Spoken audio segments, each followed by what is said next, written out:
Hello, my loves, and welcome to Soul Strategy and Sovereignty, the podcast for soul led business owners scaling to seven figures and beyond with energy first strategy and absolutely savage sovereignty.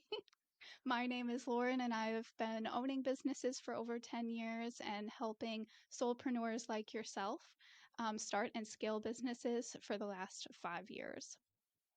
Now, if you have been around with me, Lauren, in different iterations of this podcast previously, you know that a lot of my work has been centered primarily around life coaching, but also wealth coaching. And business coaching is something that I have been doing kind of running in the background without me really making that the forefront of my own business for the past several years, and yet something that people have continued to come to me for. And so it is truly the reason why I've decided to make this shift into this next iteration, not only of this podcast, but of my business as well. Um, helping soulpreneurs, whether they are solo and outsourcing some of the talent they need, whether they are small businesses that have anywhere from 5 to 500 employees. This is great work that I love doing because all of it is just so integrated. And especially when that business is born of a mission that was placed on the owner's heart, on the owner's soul. You know that the work that is coming out of that business is powerful and is elevating the frequency and the consciousness of the world. And it is just so needed. And I'm so passionate about it. And I love all the work that I get to do so much with the humans inside of themselves and inside of their businesses. And so for this first episode of this new iteration of the podcast today, I did want to share just a little bit about how I fell into business coaching and why I absolutely do it so differently from the way that everybody else does it. It is very different. So, first of all, the first business that I worked with was one of my very good friend's businesses, again, about 5 years ago. And her partner were running the business together and just had a number of conversations with me about how things were going, what was going well that they appreciated, areas of opportunity where they really wish that they could kind of figure out why things were maybe feeling a little bit stagnant or not growing in the ways that they wanted to, how they could get their employees more on board and integrated with the mission. I mean, it's all of these things which are really very common for mission-led small businesses or any small business, right? And so me having been a corporate girly previously, having had just a lot of experience working with a lot of different teams, working in small businesses where I was working with literally like two other people, all the way up to 500 other people. Right? I just had a lot of experience.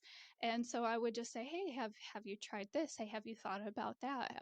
Here's a really cool tool that I used once at a business. You might want to consider using this tool for that," kind of thing. And just in these conversations, they approached me one day and said, "Hey, would you come on board with us?" And I said, of course, I would love to. I think that would be a great opportunity for me to really be able to stretch myself and grow at the same time that I am helping you to better fulfill your mission, right? Which I just love doing. And so, and so I came on board with them, and it didn't take me very long at all before knowing what I knew in very private, intimate conversations with the owner about her mission and her story and why she decided to make her mission her business, why it really mattered to her that she was impacting the community in the specific ways that she desired to do so, right?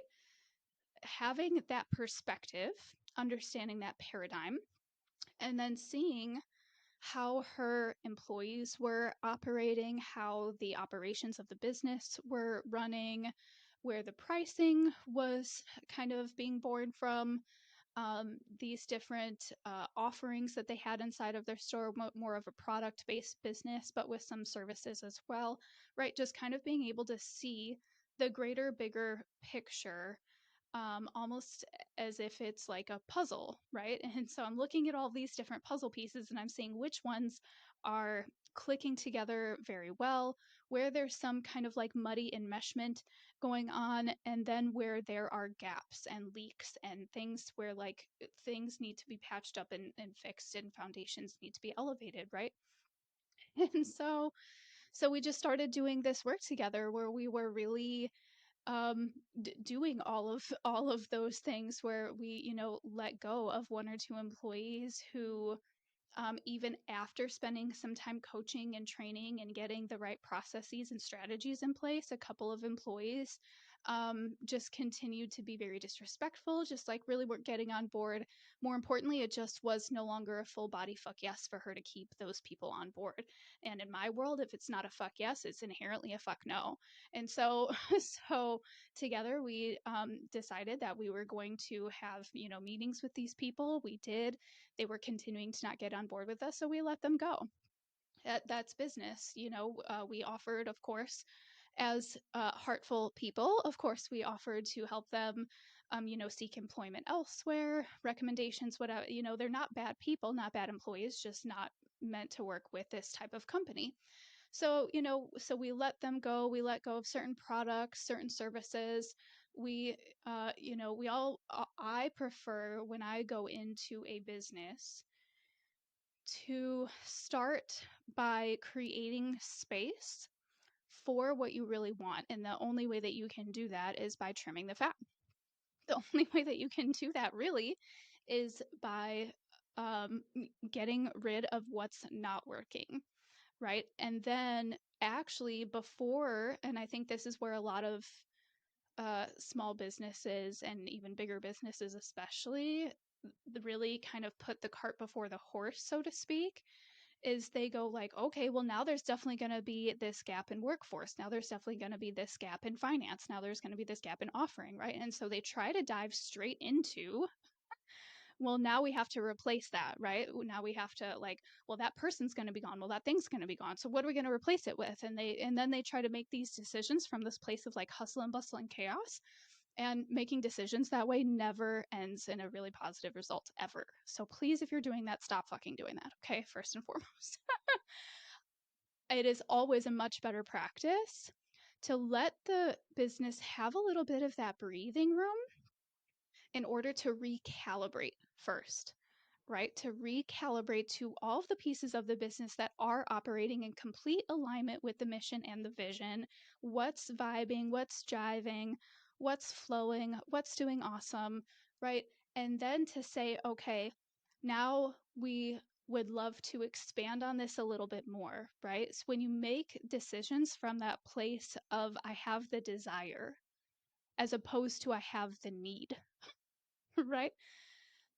Those decisions always create super positive and incredibly aligned outcomes that also simultaneously, while you're in the process of that breathing room and that recalibration, trusting the process, you're also trusting the universe. So simultaneously, you're communicating to the universe, I am ready for you to provide me with the next offering, with the next employee, with the next opportunity, whatever it is, that is in perfect alignment and perfect harmony for me and my mission.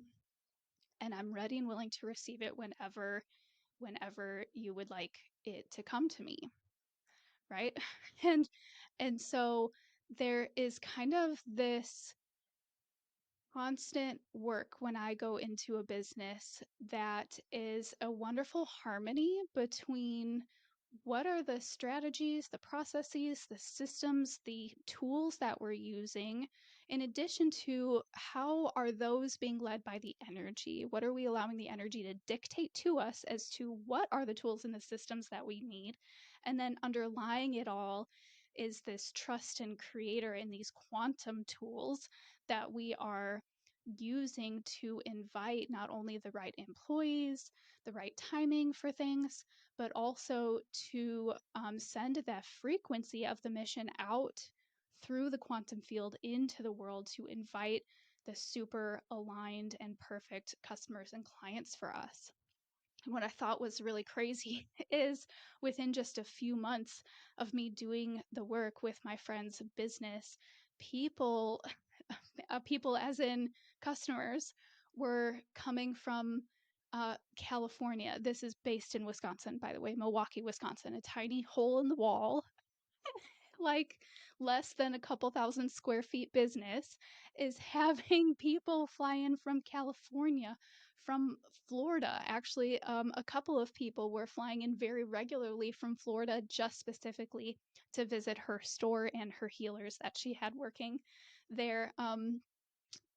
One Christmas they had people flying in from like Europe. I mean, it was just absolutely wild to not only see, I'm getting goosebumps right now. It just was super wild and fucking amazing to see how those those signals were being transmitted out through the quantum field, telling these people, hey, this is the place where you need to go. This is where you're going to find exactly what you're looking for. And they did every single time. And of course their sales grew as a result. Like I said, inside of 12 months they went from about 100K to $1 million. And they, like, these were not results that I came into the business being like, yeah, this is absolutely what I'm going to do for you, this is hands down how it's going to go. These are right, because the strategy is first and foremost led by energy. It's not led by a formula. It's not led by a step by step. First, we're going to do this, then we're going to do that, right? Like, there are certain things that I know if we prioritize them, it always works. That's not to say that working within each business, whether it is an individual or a multi person company, that it's always going to work the same way every single time. You really need to let the energy dictate what the next move is going to be. And this is also where I see a lot of small businesses, online, offline, brick and mortar, whatever, where they start to see a certain amount of growth and then get maybe like a little tripped up. And when they get tripped up, or when business starts to slow down, things like that, they get very in their head about it. And the logical thing is to think, okay, what is the strategy? What is the formula that I need to follow? That's a thinking. That's not a feeling. That's not an energy, right? But though thinking that way does create an energy, but not a helpful one, certainly not helpful for your business, and certainly doesn't send a helpful frequency out through the quantum field to the people that you want to impact, right? So, so, so is really by taking things in flow, in your flow as the business owner, in the flow that your business is meant to flow in, that you see these quantum levels of growth and alignment and loyalty as well. You know, that the turnover of your employees goes from like every couple of months to like maybe once every few years. And that's only because they have now, you know, maybe they've now finished college and like they're ready for their forever career now, or they have, you know, just hit the ceiling as far as what you can offer them. But if, again, like if your energy first strategy, then one of your strategies internally is that you're also coaching and guiding and leveling up your employees and giving them the support they need to feel empowered and like they are absolutely in their lane of genius just as much as you are in yours, right?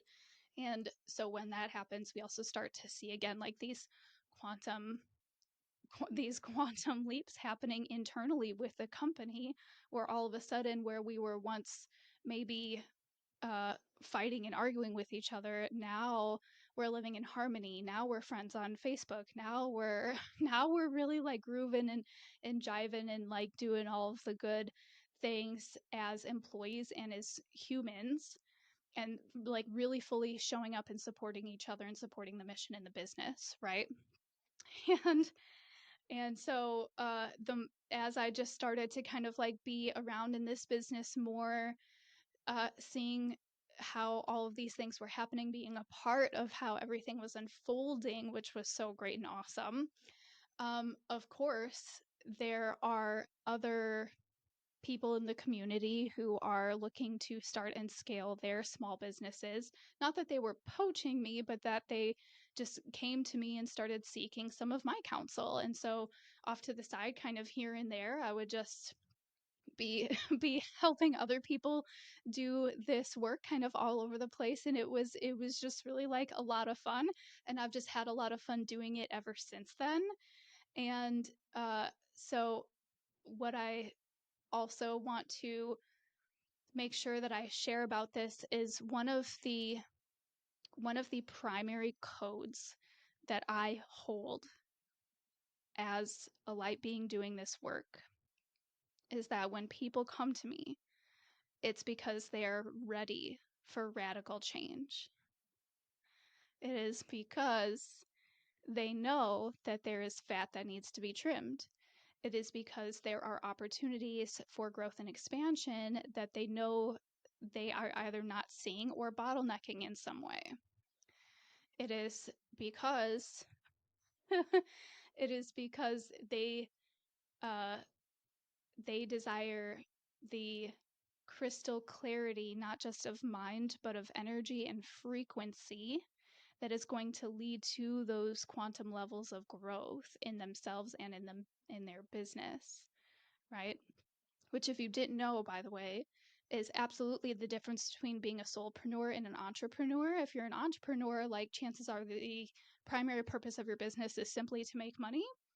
And that's totally fine. No judgment, no shade on that whatsoever. This is for people who enjoy things um, like drop shipping, selling online courses where they don't really have to ever like show their face or meet with people live or in person. This is for people who like to run businesses where they don't actively have to like be engaged necessarily with the business or do things with other people live, right? If you are a soulpreneur, it is because you know that the work of your business, like the way that your business is going to evolve, is going to have a direct reflection on how your soul evolves. As the business evolves, you evolve, and as you evolve, your business evolves. Right? And so, important distinction there.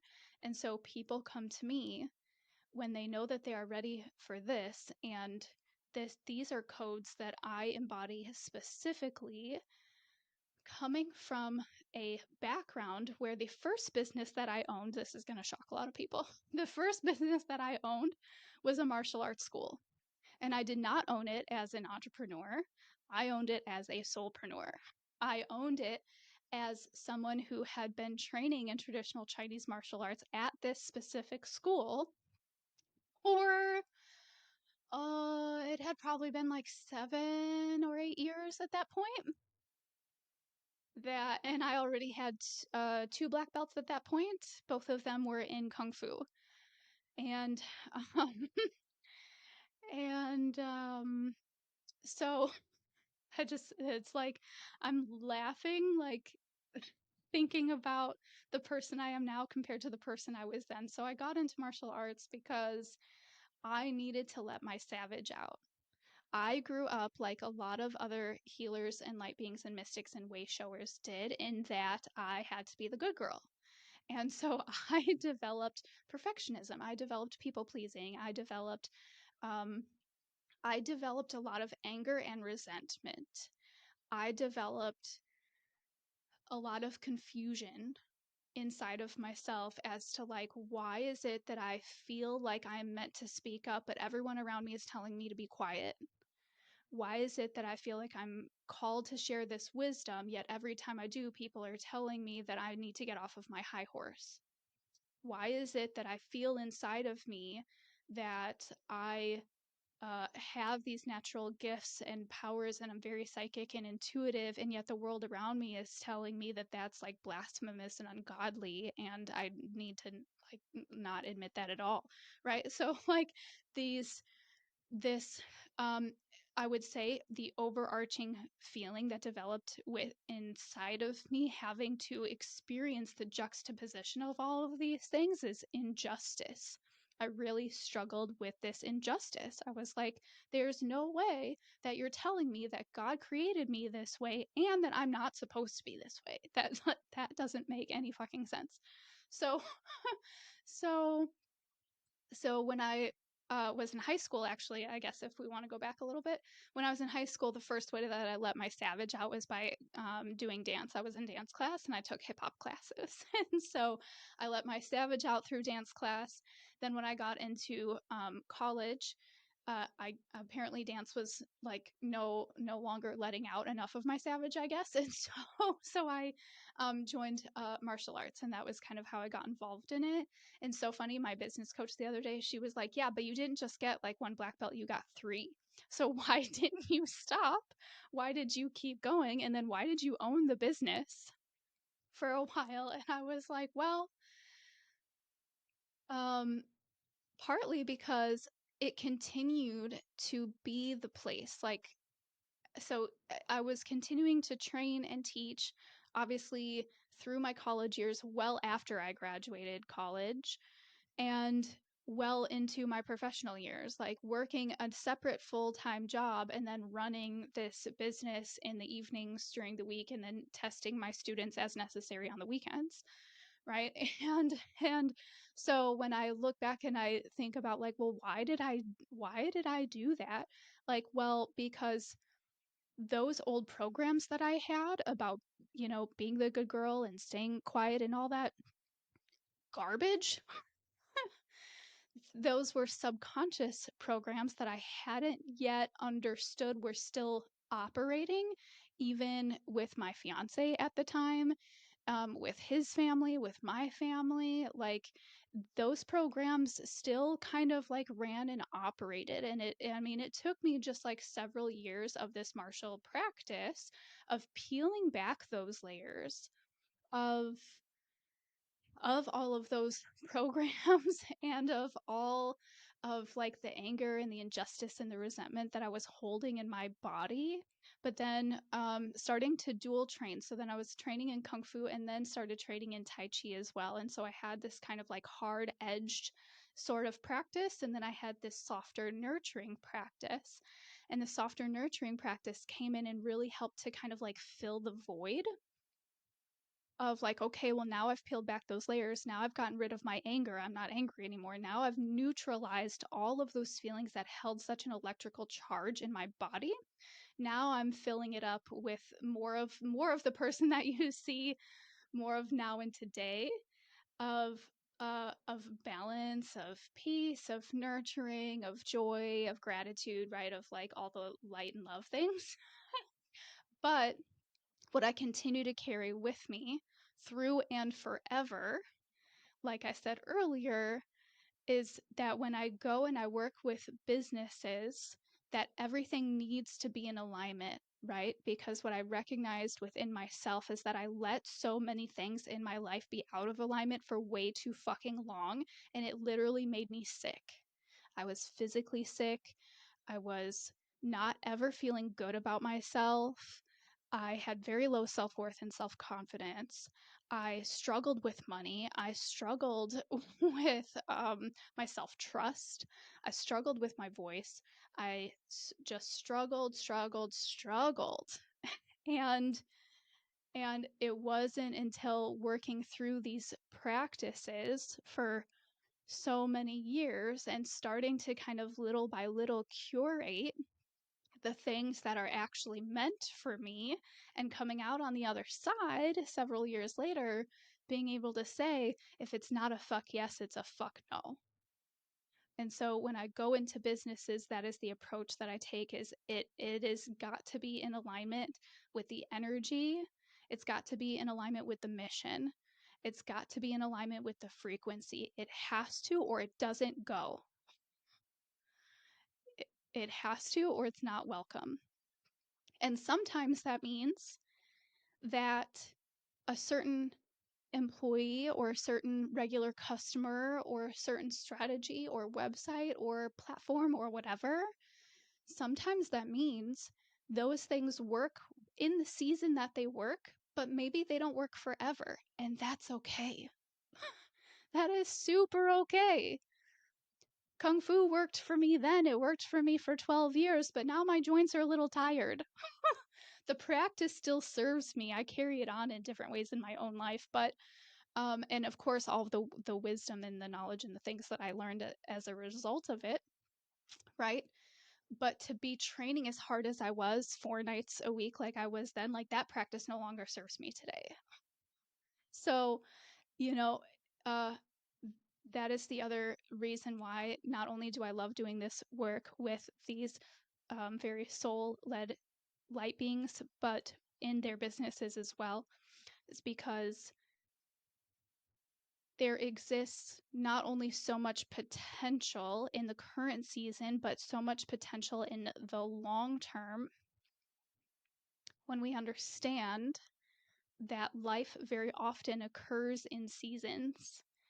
And again, that those seasons are going to evolve as you evolve and as your business evolves, right? And so being present in these businesses, this is another one of my codes, is intimacy, right? Not just being in the business for 6 weeks, which I can do and still help these business owners like really fix a lot of, I don't want to say fix, really realign and calibrate several things inside of 6 weeks. And we really get a lot done, and it really helps them to like rebuild momentum where they're seeing clients flow, cash flow, having lots more fun and fluidness in their businesses again, right? Like it kind of really gets them back on the right track. I love doing that. It's awesome. But when we work together for 6 months or 8 months or 12 months, like God, the magic. Again, we went from 100K to $1 million, and we did that in, well, less than 12 months. It was more like 11, but I was just still there with her after 12 months. So to be able to like really be present through those evolutions and to unlock your codes and to activate and initiate you through those higher levels of income and responsibility and joy and expansion and fulfillment of your mission. Ooh, that shit right there it's juicy. It's juicy, juicy, juicy to my soul. And that is how I know that it is my soul's work. So as you continue to listen to future episodes of this podcast, I will have lots of really amazing guests on for you to hear their stories. I will have all kinds of wonderful people on where you will get to hear their origins and why it is that they decided to make their soul mission into their business, and how it is that they not only started that but have scaled it thus far as well. You'll hear about all of the amazing modalities that they share with the world through the work that they do, and the ones that they use for themselves as well, right? So we're going to just have so much fun together. We're going to get fucking savage. We're going to stand in our sovereignty, and we're going to lead with our soul and our energy. And I just cannot wait to get on this new elevated path with you. Thank you, thank you, thank you so much for joining me today and for hearing this little part of my story in my little corner of the universe. I love you so much. Wishing you so much dynamic wealth and blessings.